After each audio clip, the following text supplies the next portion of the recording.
আউযু বিল্লাহি মিনাশ শাইতানির রাজিম। বিসমিল্লাহির রহমানির রহিম। হযরত আব্দুল্লাহ ইবনে ওমর রাদিয়াল্লাহু তাআলা আনহু বলছেন, রাসূল পাক সাল্লাল্লাহু আলাইহি ওয়াসাল্লাম কথার গুরুত্বের কারণে মনোযোগী করার উদ্দেশ্যে আমার মাথায় আমার কাঁধ ধরিয়া ইরশাদ করিলেন, তুমি দুনিয়াতে মুসাফির অথবা পথিকের ন্যায় থাকিও। বুঝে গেল?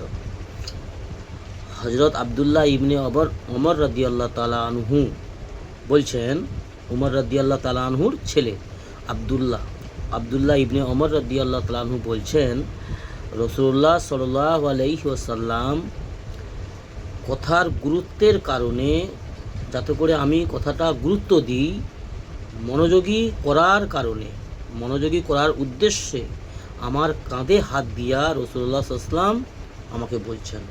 রাসূলুল্লাহ সাল্লাল্লাহু আলাইহি ওয়াসাল্লাম যখন কাউকে আমরা যেমন কাউকে কোনো কথা, যখন একটা গুরুত্বপূর্ণ কথা, খুব গোপন কথা, হ্যাঁ, যাতে করে অন্য কেউ যেন জানতে শুনতে না পায়, বা অন্য কেউ যেন এই বিষয়টাই বাধা না হয়ে যায়, তো ওই জন্য আমরা কী করি, লোকে একটু কাঁধে হাত দিয়ে আস্তে করে কানের কাছে মুখটা নিয়ে গিয়ে ওর সময় একটা কিছু গুরুত্বপূর্ণ কথা বলি, তাই না? তো রাসূলুল্লাহ সাল্লাল্লাহু আলাইহি ওয়াসাল্লাম আব্দুল্লাহ ইবনে ওমর রাদিয়াল্লাহু তাআলা আনহুর কাঁধে হাত রাখিলেন, কাঁধ ধরিয়া বলিলেন, তুমি দুনিয়াতে মুসাফির অথবা পথিকের ন্যায় জীবনযাপন করিও। জীবনটা এমনভাবে কাটাও যেমন একজন মুসাফির যেমন রাস্তায় চলে, কোনো কাজে গেছে, কোনো দরকারে কোথাও গেছে, সফরে গেছে বাড়ি ছেড়ে, তার মনটা কিন্তু থাকে কি, যে আমি কাজ সেরে তাড়াতাড়ি করে যাতে ঘরে যেতে পারি, বাড়ি যেতে পারি, বাড়িতে ছেলে মেয়ের মুখ দেখবো, বিবি বাচ্চা নাতিপুতি, তাই না? তো বাইরে যখন কেউ কাজে যায়, সে আমরাই হোক বা আমার ছেলে হোক বা আমার জামাই হোক বা আমাদের মধ্যে কেউ, পুরুষ মানুষরা যখন কোনো বাইরে কোনো কাজকামের জন্য যায়, তার মনটা কিন্তু তার বাড়ির দিকেই পড়ে থাকে, যে কখন আমার বাইরের কাজটা শেষ হবে, আমি আমার বাড়ি ফিরে যাব। তো সেই রকমভাবেই দুনিয়ার জীবনটা এমনভাবে কাটাও, এমনভাবে জীবনযাপন করো যে তুমি আসল বাড়ি তোমাকে যেতে হবে সেই চিন্তা মাথায় রেখে মুসাফিরের মতন, একজন পথিক, যেমন পথে যারা চলে পথিক। কেন? আমাদের মুমিনদের আসল বাড়ি হচ্ছে জান্নাত, মুমিনদের আসল বাড়ি জান্নাত। আদমের বাড়ি হচ্ছে জান্নাত। আদমকে আল্লাহ রব্বুল আলামিন একটা হুকুম অমান্য করার কারণে আল্লাহ শাস্তি স্বরূপ আল্লাহ দুনিয়াতে পাঠিয়েছিল, যার জন্য বলা হয় মুমিনদের জেলখানা হচ্ছে দুনিয়া। এই দুনিয়াটা হচ্ছে মুমিনদের জেলখানা, শাস্তির জায়গা। তো আসল বাড়ি হচ্ছে জান্নাত। তো এই দুনিয়ায় থাকতে থাকতে আমাদেরকে ওই কাজ করতে হবে যেই কাজ আল্লাহ আমাদের করার আদেশ করেছে এবং যেই কাজগুলো করার নিষেধ করেছে। দুটো জিনিস নিয়েই আল্লাহ পাক কোরআন ভরে দিয়েছে, কিছু করার আদেশ আর কিছু ছাড়ার আদেশ। যে আল্লাহর এই কথাগুলোকে মেনে চলবে, যারা ফরমাবরদারি করে চলবে, তারা আসল ঘরে, শান্তির জায়গায়, আল্লাহর রহমতের জান্নাতে তারা থাকার স্থান পাবে। আর যারা এই দুনিয়ার মোহমায়ায় পড়ে, দুনিয়ার লোভ লালসায় পড়ে, দুনিয়াকেই সব কিছু মনে করবে, যে দুনিয়ার জীবনটাই আসল, দুনিয়ার জীবনেই সফলতা সব কিছু, তাহলে কিন্তু সে আল্লাহকে যদি নারাজ করে ফেলে, আল্লাহর নাফরমানি করে আর মনমানি করে, নফসের গোলামি করে, তাহলে কিন্তু সেই মানুষটার জন্য চিরস্থায়ী কষ্টের জায়গা, পেরেশানি মুসিবতের জায়গা, দুঃখ কষ্টের জায়গা, সেটা হচ্ছে জাহান্নামের ব্যবস্থা আল্লাহ পাক করে রেখেছে।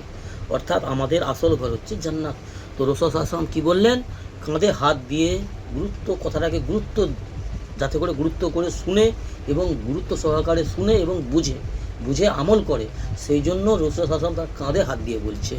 জি, এটা আমাদেরকেও বলছে, এটা আমাদেরকেও এখানে অন্তরে নিতে হবে, ব্রেনে এটাকে নিয়ে চিন্তা ভাবনা করে অন্তরে বসাতে হবে, যে দুনিয়ার জীবনটা এমনভাবে কাটাও, তুমি দুনিয়াতে এমনভাবে জীবনযাপন করো যেমন একজন মুসাফির, পথে চলা লোক, ওই রকম দুনিয়ার জীবনটা যাপন করে আখিরাতের তৈয়ারি করো। বুখারী শরীফের হাদিস।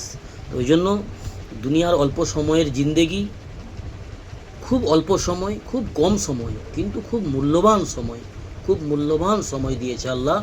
এই একটাই সুযোগ দিয়েছে আল্লাহ রাব্বুল আলামিন আমাদেরকে, আমরা কি করে দুনিয়ার অল্প সময়ের জীবনে আমরা আল্লাহকে রাজি করি এবং নফসের গোলামি ছেড়ে দিয়ে আল্লাহর গোলামি করি, আর সেটা হচ্ছে মুহাম্মদ সাল্লাল্লাহু আলাইহি ওয়াসাল্লামের সুন্নত তরিকায়।